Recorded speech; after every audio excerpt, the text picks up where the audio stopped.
Claudia with Krazy Island Studios. So if you haven't already, you should go check out my video for the inspiration sticks. These are them in my little bucket. These are my inspiration. They're just tongue depressors, I know, with fancy little wooden flowers on them because I needed to cute them up a little bit. But if you haven't seen the video on how I make these, which is not really a long video because, like, how do you make these? I painted some sticks and glued some flowers on them. Like, not hard to make, right? Anybody can do this. You just need some tongue depressors. But the list of the jump starts is over there on that video. So I have 60 sticks and I have 77 jump starts. I may have 80 by the time I put that up just to have a nice round number. There's going to be 80 prompts, jump starts for you guys to get started with. But as a challenge, I'm challenging with my partners, Gina and Peta, who, if you don't know them, you should check out their channels too. Gina Aarons and Miss Lady Pet. I'll put links to their channels down below in the description box because you're going to want to go check out their videos as well. What we are doing is a challenge with the jump starts. Challenge with the jump starts. Yeah. Jump sticks? Jump start sticks. No? Inspiration sticks? Like, what do we know? Inspiration sticks. It's the only decent name I've got. So, how you can use these, and there's many ways to use these. You could just grab one if you get stuck on a project and you don't know, oh, what do I do on this page now? Grab a stick, it'll tell you what to do. Grab a stick, it'll tell you what to do. In this case, it says doodle flowers and vines. You know, grab another stick. You didn't like that one? Pick a different one. Rub gesso in a few spots with your finger. Things like that. That's what's on these sticks. As part of the challenge, though, Gina, Peta, and I are all going to make a page using the same jump starts, which I'm going to pull for us right now. And you're going to get to see me create the page here on my YouTube channel. You'll get to see photos of their finished pages at the end of the video. But I'll also put links to their videos, and you can go watch them create their pages as well.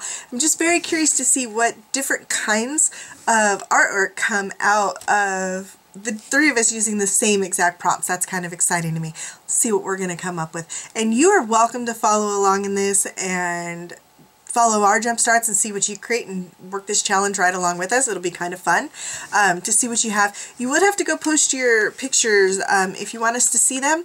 You'll have to join Krazy Island Family, our Facebook group. And that's at, well, there's links below for that too.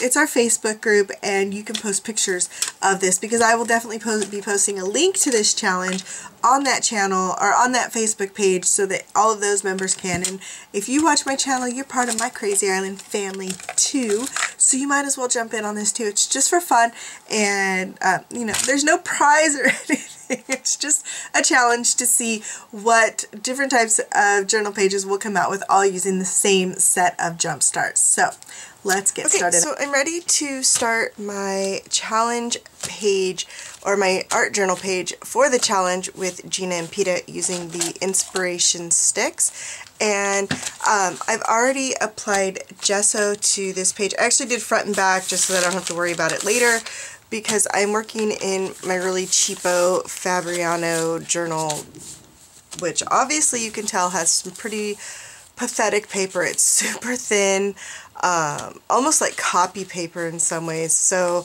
I definitely have to gesso it to even be able to work on it. The actual paper is, well, you see I cleaned some stuff off on here, but the actual paper is, these are glued together.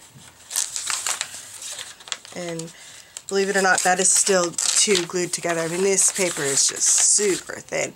It wrinkles, it does all this, you know, horrible stuff. But, you know, I bought it, I'll use it. I figure once I get some paint on it, it will thicken up and toughen up. So I did gesso, like I said, front and back, which makes it a little more floppy, but as you get layers of paint, the paper does improve. So I'm going to go ahead and use it. So I have my page gessoed and ready to go. I'm just going to work on this page, but I have the book open so it'll lay flat. I'm going to pull the sticks and then I'll show you the prompt on the stick and then do them. I am not going to talk through this. I'm going to speed through it, and I will put a list of the prompts in the order that I do them, the jump starts here, down in the description box below on the video so that you can also follow along and do the challenge if you want to. So I'm going to get started.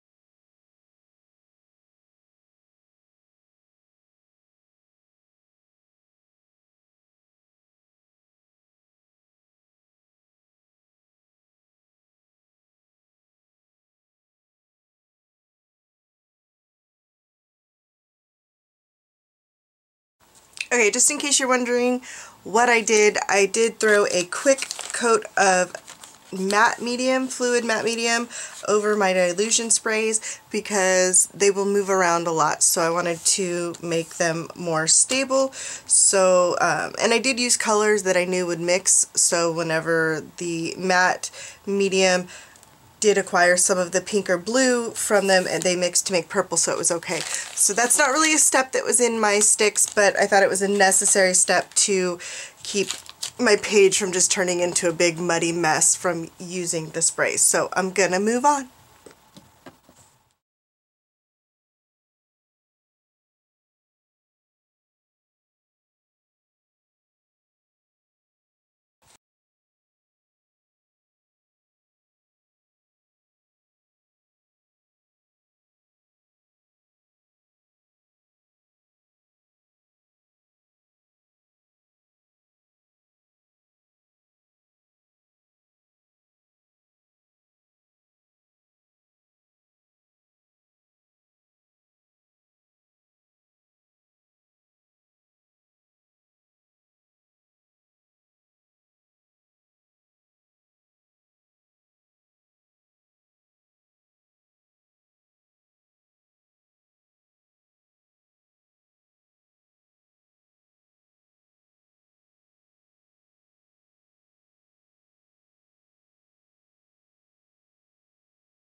Okay, so here's my page for the inspiration stick prompt. Definitely not something I would typically do. A lot of the things that I did were not in the order that I would necessarily choose to do them in, which is part of the challenge of following the prompts on the sticks. I still think it's cute. I'm sorry for the glare. I know it's really shiny because I used a lot of gloss gel instead of matte gel just because I really like the way the look of all the stencil sprays coming up through looked once I used the gloss gel, so I'm really happy with that. And I will have to wax this page like crazy, but the glass bead gel will finish drying and it will look a little more like this, which is a little more clear because the gel is white right now, but it will dry clear underneath, but I wanted it tinted pink so that you see those shiny pink details. So I hope you like the page. I will post photos at the end of this video of Gina and Peta's pages so that you can see what they created using the same exact inspiration sticks or jump starts that I did. And then I'll also post links to their videos down below in the description box so you can go check out their YouTube channel and what they created. So I hope you had a good time. I hope you give this a shot and I'll see you guys soon. Bye for now.